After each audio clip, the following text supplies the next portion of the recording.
మంత్రి పొంగులేటిపై బీజేపీ శాసనసభాపక్ష నేత ఎలిటి మహేశ్వర్ రెడ్డి ఫైర్ అయ్యారు. రెవెన్యూ మినిస్టర్ రాబరీ మినిస్టర్గా మారారని ఆరోపించారు.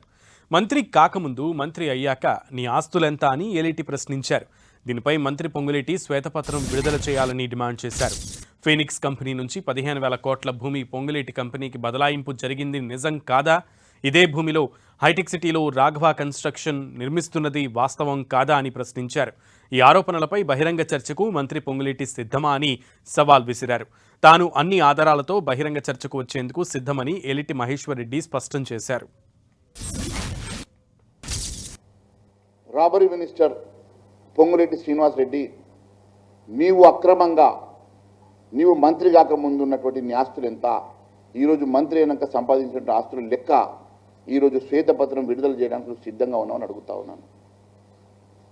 ఏ ఫినిక్స్ కంపెనీ గత ప్రభుత్వానికి బినామీగా ఉన్నదో, ఏ ఫినిక్స్ కంపెనీ గత ప్రభుత్వానికి బ్రోకర్గా పనిచేసిండో, ఆ ఫినిక్స్ కంపెనీ ఈరోజు నీ పక్కన చేరి ఈ ప్రభుత్వానికి మీడియేటర్గా బ్రోకర్గా మీకు మీ ఇద్దరి మధ్యలో ఒక మీడియేటర్గా పనిచేస్తున్న మాట వాస్తవం కాదని అడుగుతా ఉన్నా.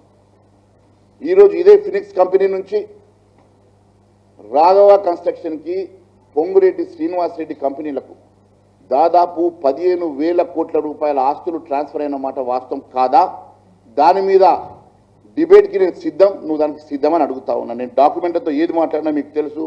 నేను డాక్యుమెంట్లతోనే మాత్రమే వస్తాను. నేను డాక్యుమెంట్లతోనే వస్తా, డాక్యుమెంట్లతోనే మాట్లాడుతూ ఉన్నాను.